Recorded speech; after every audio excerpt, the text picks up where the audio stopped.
Hey guys, and welcome to Cinematically Everything. I have decided to reappear because today we wanted to do something different, and it's a good thing Hitat isn't here with us because we are going to talk about football. And just I'm hurt because today's topic is very sensitive to me and to lakhs of people. It's about Arsenal, and can Arsenal revive? They cannot obviously revive their season, but can they, you know, make something of the next season? Can they not be a mid-table team? Can they, build up? Can they really win matches? Can they win trophies? Can they ever, in the next 5 years, enter the Champions League, UEFA Champions League? So these are all the questions which I have figured out. At least it's according to me, I have figured it out, and it's my opinion. Nobody's influencing it. When I say nobody, not even AFT. So we have seen a gradual decline since Wenger finished just 1 point of, we finished 1 point of probably Liverpool, if I'm not wrong. And we did not secure Champions League for the first time. So people were very upset. And what did we do to recover? Nothing. We had made the thing so toxic. So according to me, Arsene Wenger has not resigned. He was sacked. And then came Unai Emery, the transfer market barking was just ordinary.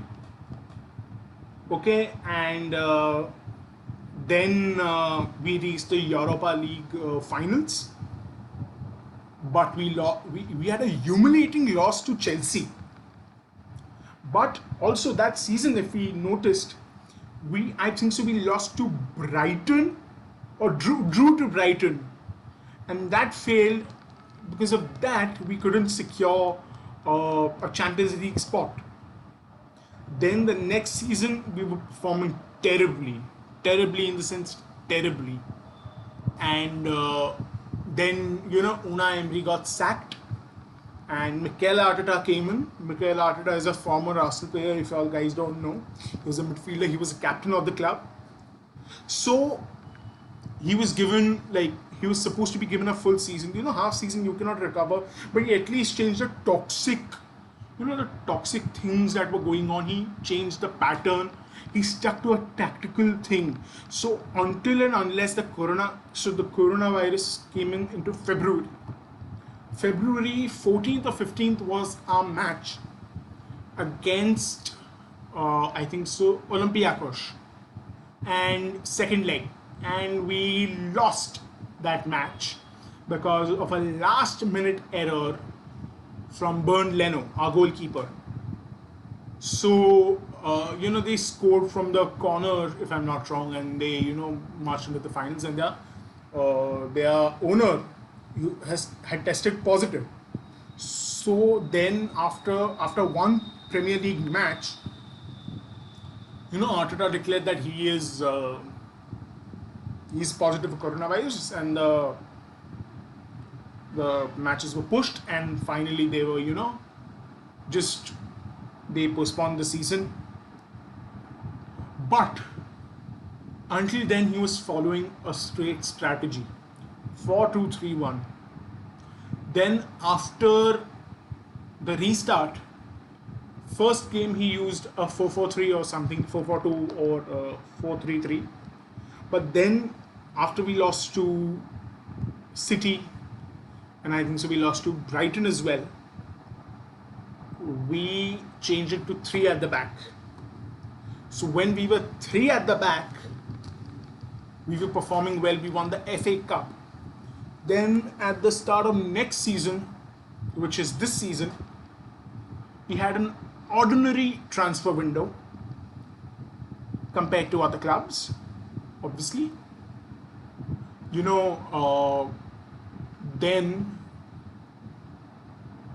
we were just not up to the mark.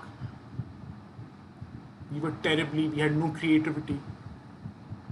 And then, right now we got knocked out by Villarreal, which is managed by Unai Emery. So that's humiliating for us. And why is this all happened?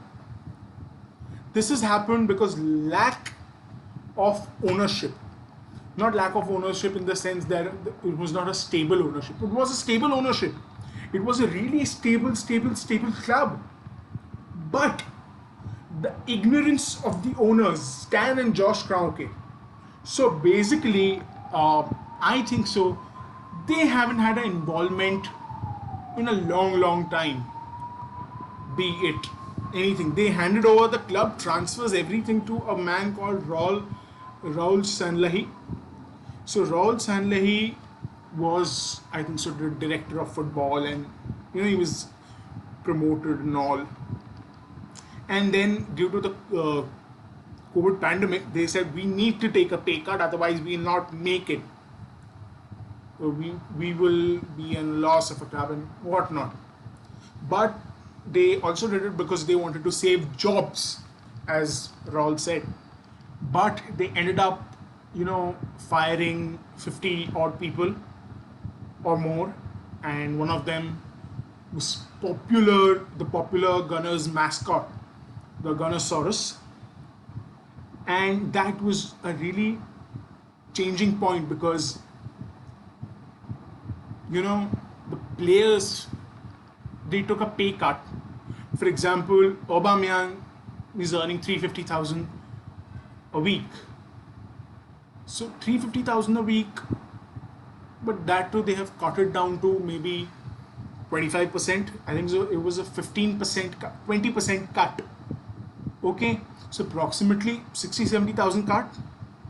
He's earning 280,000. Imagine the rest of the players. Ozil refused. He was kicked out of the club. Still, Mikel Arteta claims that it was on merit basis, but I don't think so. Because when you started Willian and he was not performing, I think we did a wrong thing of letting Ozil go. At least he could have saved us until January, where we could have bought reinforcements, or they could have got reinforcements in the month of October as well. I think it was two parts went wrong for us. A, the ownership. B, is our manager, Mikel Arteta. So now I'm going to analyze a little bit of transfer spendings by clubs. This year,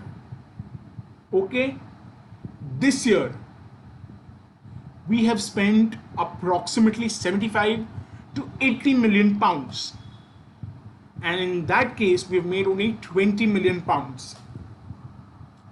Okay, and one of them was a deadline day signing of Thomas Partey of a 45 million release clause.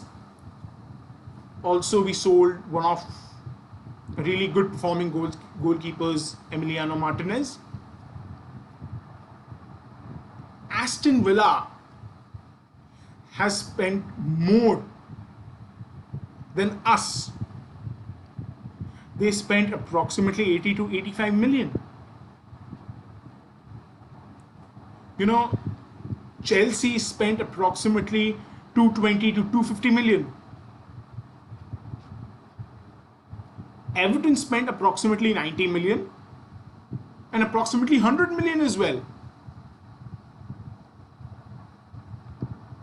Leeds spent 100 to 120 million. Leicester spent 60 million, but most of that they recovered from sales. Liverpool spent approximately 80 millions. That was to a title-winning, unstoppable squad.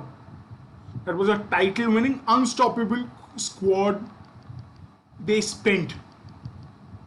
Manchester City spent approximately 140 to 150 million. They recovered approximately 60, 70 million. Manchester United spent 87 to 95 million, majority on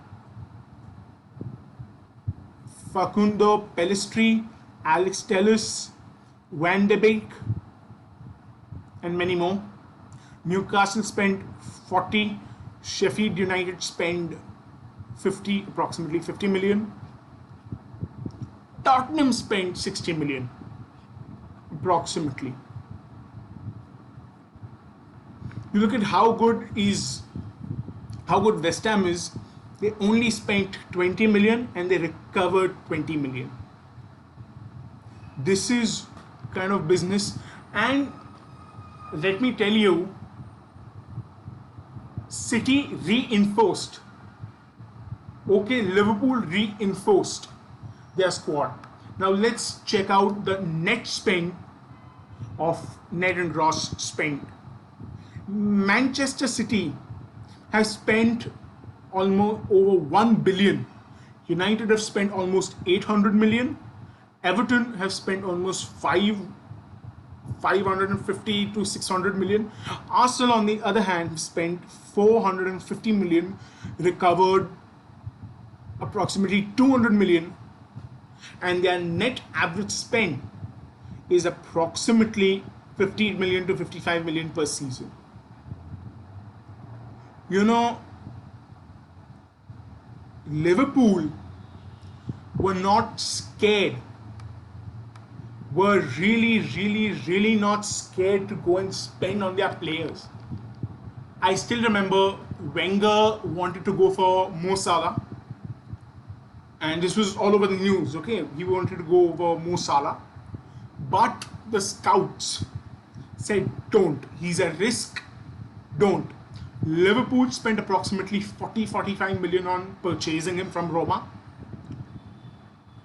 They spent more than 75 million on purchasing Virgil van Dijk.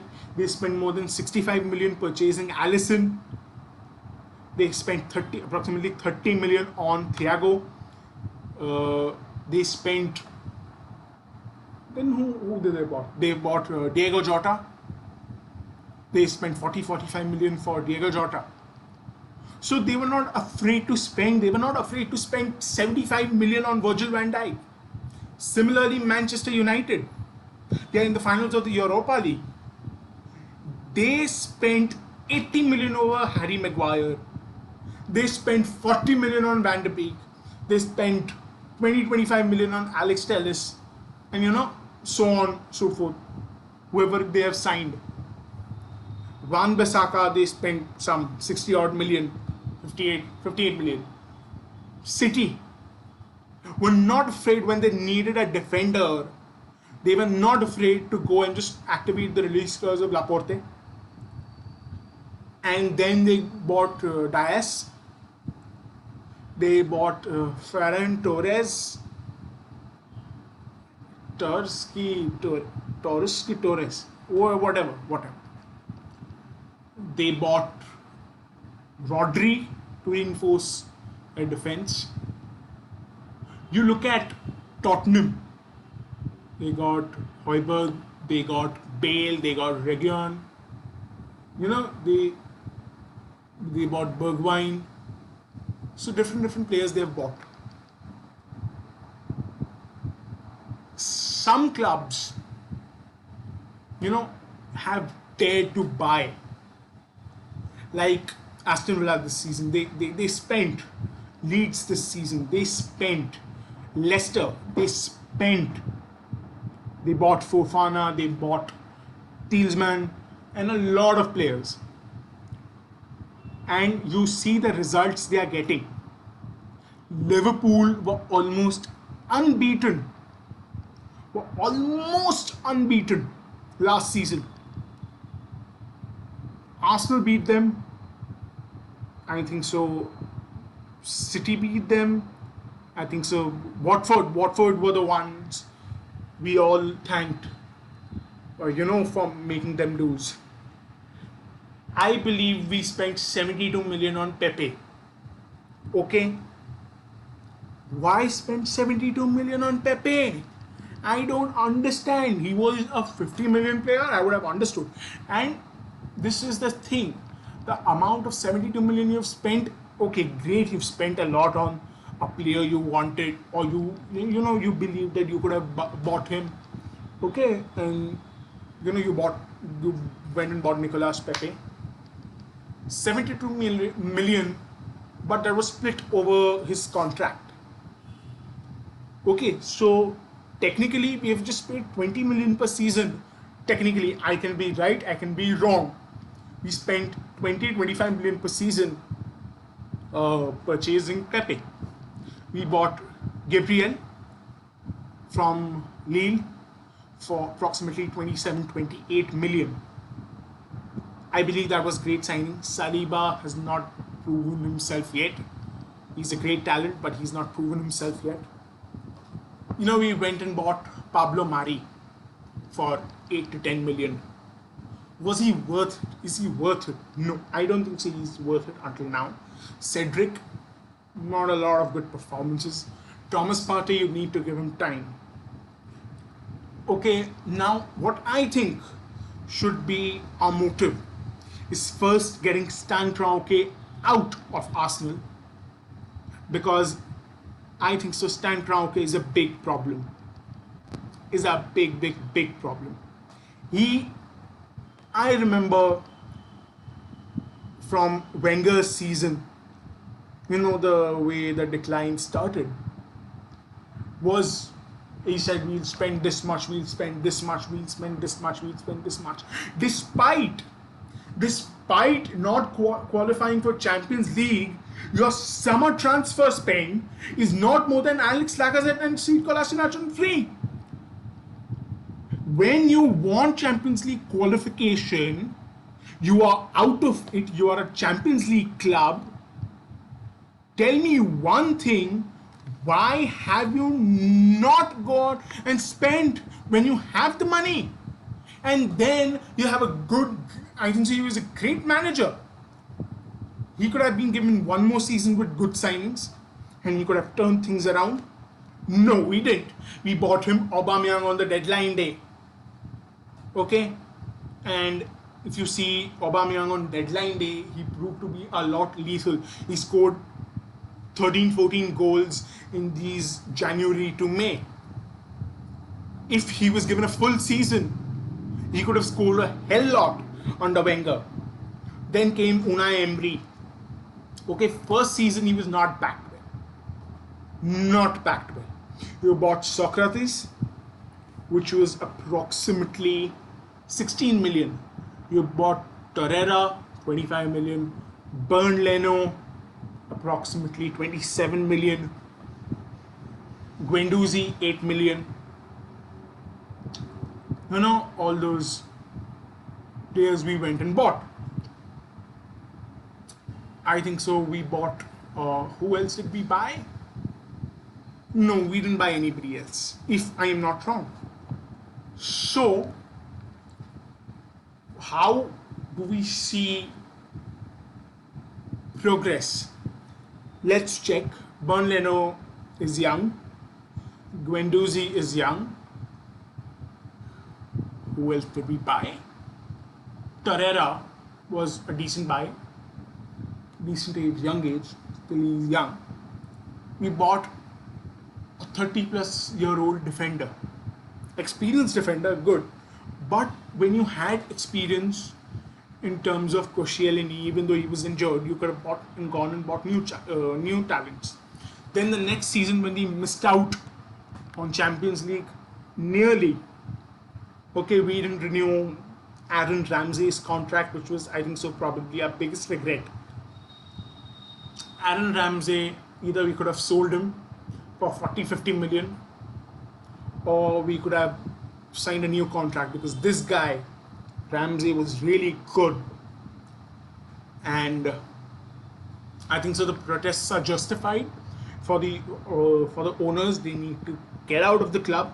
We need somebody who's going to invest, who is going to put their time Rod Sanllehi was preferring his friends and pocketing money. He was pocketing money. That's it. Nothing else. He may be not pocketing for himself, but he was just signing players from star agents. What else? You look at a next window under him. Okay, the January transfer window. We got Dennis Suarez on loan, which was a horrible transfer. It was damn terrible. Came the summer, we had protests, then Josh Kroenke came on TV or the channel, Instagram messages, and he said to be excited. We went and signed Nicola Pepe for 72 million, as we know. As we know how that worked out. We went and bought Saliba, who was sent back on roll to Saint Etienne. We went and bought Tierney, who was injured. We bought. Who did we buy in the midfield? I don't think so. We bought anybody in the midfield, right? We bought Pepe, we bought Tierney, we bought Saliba. Who else did we buy? But total of 5 players. Let's check. Who did we buy?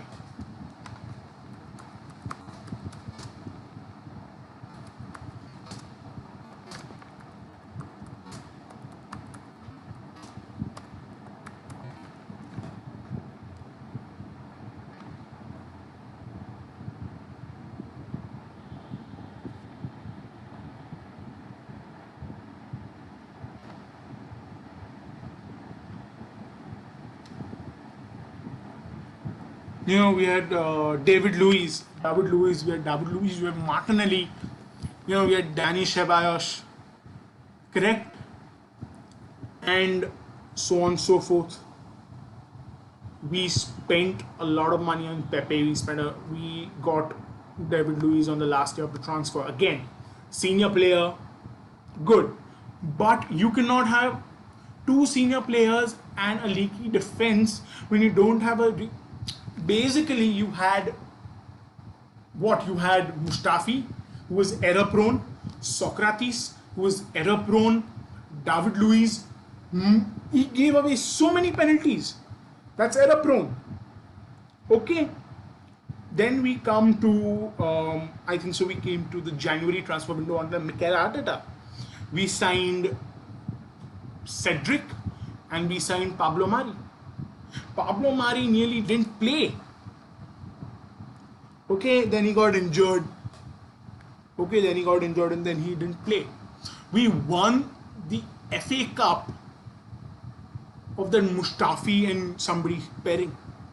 Mustafi was in an FA Cup winning squad. Okay, and then came the summer. We got Danny Ceballos back on loan. We got Thomas Partey. We got William Saliba was sent back on loan. We got Gabriel. That's it. We need more. We have to be challenging. And that's why I've thought that how can we spend on players. See guys, people asking, we have a 60 million per year deal with Adidas. A 60 million a year. And that without ticket sales, I agree. We are lacking. Being self-sufficient is fantastic. But you have to invest. You look at Chelsea, you look at City. Let's take Chelsea's season for example. They bought Kai Havertz, they bought Timo Werner, they bought a goalkeeper, Mendy. The goalkeeper, Mendy. They went and bought Chilwell. They went and bought Ziyech. They had Pulisic and a lot of players. So what I am trying to say is you need to be aggressive and you need to buy players. So what I think should happen in the next transfer window, according to me, that we need to get rid of Luiz, maybe Mavropanos, Maitland-Niles, Torreira, Bellerin, Guendouzi, because Arteta doesn't like him a lot, right? Willian, if we can get him out. According to the news, Bernd Leno might want to leave. It's okay. The club has survived without star players. We sold Van Persie, Robin Van Persie, for approximately 25 million to United. Our direct rival, they won. We were humiliated. That season they won. And Van Persie was the top scorer. We let Samir Nasri go, Coleman go, a lot of players go for that example. For example, we let a lot of players go on free. And that should be not, Sanchez left. We nearly signed Sterling when we had proposed. The lack of focus. Wenger tried to get Sterling for, Sanchez plus 40 million, 30 million for Sterling. He tried to get Mbappe, but Mbappe did not want to relocate. He had put in 120 approximately million offer. He tried to get Martial for Sanchez. He tried Smalling. He tried Eric Bailly. Unai Emery wanted Zaha. He wanted Maguire, Upamecano. A lot of players. He wanted a lot of players. He was not given the players he wanted. A manager would want a players when you went and hired Unai Emery. You had Allegri. You had a lot of managers available. This time around, you had Pochettino. You had a lot of managers. In fact, why did you go and choose Arteta? A, he was cheap. B, he's protecting the board. An experienced manager isn't going to do that. You had a lot of people actually. Who else? A lot of people actually. I don't remember, but a lot of people actually. We should buy. So buying list can go on. We could buy Sancho. If you want to get into the top, you have to spend. We can get Sancho. We can get, even if we don't sign anybody, we don't sign anybody for that example. Okay, what we can do is a back three with Murray, Gabriel and Saliba. Okay, then on the right, 3-4-3. On the right there can be Pepe, on the left there can be Tierney if we sell Bellerin. Okay, then Xhaka Partey in the midfield. If we keep Lacazette, then Lacazette in the center, Aubameyang on the left and Saka on the right. Or if we sell Lacazette, for example, we can move Aubameyang at a more central role, Martinelli on the left, Saka on the right. For backup, you have Smith Rowe, Nketiah, Balogun, Cedric, Torreira. Get youth, for example, Aziz, Guendouzi. Okay. For left, we need a signing, or either we need to promote somebody. And if my thoughts on the goalkeeper, you have Onana. If you want to go big, you can go for Oblak. You can go for a lot of players for that matter. A lot of players might be available. If you want to boost your squad for that time. If you're doing it, do it properly. You need to sell the club if you're not interested, if you're going to treat it like a business. The fans don't want you. You have been treating it like a business since you've arrived, I think so. Since the Kroenke is right, they're just treating it as a business rather than a football club. You look at, I think so, Liverpool, FSG. They treated it as a business. Okay? Then to you look at their success. They were ready to take the risk. They got Klopp, they waited. They gave him time. Okay? You went and spent 75 million on you spent 75 million on Van Dijk, you spent 45 million on Jota, 40 million on Salah, you spent 30 million on Thiago, 40 million on Fabinho, you spent 55 million on Naby Keita. Okay, you go and buy another defender. Understand what I'm trying to say? Shaqiri. Look at City, for example, when they were rebuilding, first season when Guardiola came in, he did not win a single trophy. They went out in the market, they went all out. They got Bernardo Silva, they got Kai Walker, they got Mendy, they got midfielder. Who they got in the midfield? They got a lot of players. Okay, they got Sane, they got Sterling, they got a lot of players. They signed, they spent a lot. Ederson in goal. They bought defenders. Like Otamendi was, really getting a little, they were not happy. So they went and bought Laporte. They went and bought John Stones from Everton. They were not shy of backing their manager, and time and again they have backed him. Be it for the transfer of Ruben Dias, be it for Chancellor, be it for a lot of players. It's just not Guardiola I'm talking about. Take Klopp, take Mourinho, take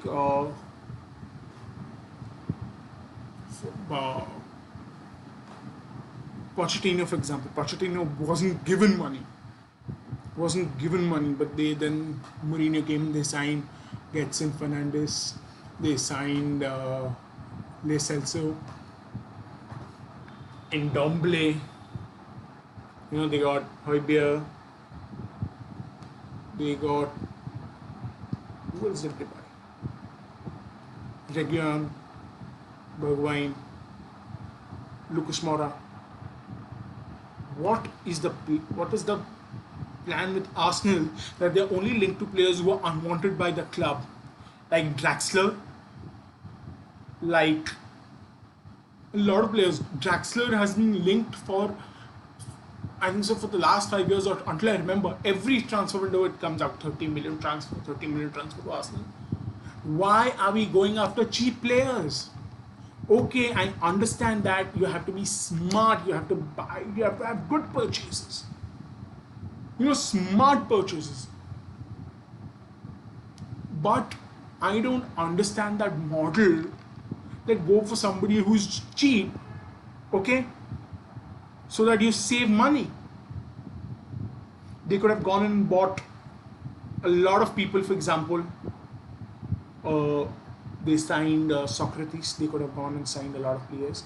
They signed David Luiz. Okay, they could have signed a lot of players. Even the manager's at fault when you're. Why do you play Willian as a number 9? I don't understand. He's not performing over there. Please play Lacazette or Aubameyang. Why the hell are you doing this? But no. We have such a great talent in youth. You have Smith Rowe, you have Martinelli, you have Saka, Balogun, Nketiah. Great players. This season, I believe they should be given a chance. Aziz, they should be given a chance. But for me, it's Kroenke out. And with that, we wrap up today's sports edition episode. I believe all the Arsenal fans and all the non-Arsenal fans also will protest against their respective clubs. We did not talk about European Super League on purpose because that's an entirely different topic. You know, they were just joined for greed. That's what I. They just wanted to mint money. That's it. They've all cared about money, and I think so. It's time for them to go. And that's it from today's episode. That's really it from today's episode. I will come back to share my feelings, to share people's feelings. People reached out to me, we were talking, and we found out Manchester United fans, Liverpool fans, City fans, Tottenham fan. I'm sorry, guys, but there is one. You know, I spoke to Arsenal fans, Chelsea fans. They all have the same feeling. Why are we doing this? Why is your club not going and purchasing some real talent? You know, we could have done a lot of different things. We can still do a lot of different things. But I don't think this ownership is worthy of owning this club or running this club. They handed over the club's future to a man who was busy filling pockets of his friends, sign useless players. You know, this is just bad. This club has become terrible. It's become toxic. I will keep on supporting Arsenal, and I hope y'all also keep on supporting. And please give your feedback on this sports edition on Cinematically Everything. We thought we should do a little थोड़ा अलग करते. So I thought we can do this. Next time, I think so we are going to talk about a lot of things. Let's see. For now,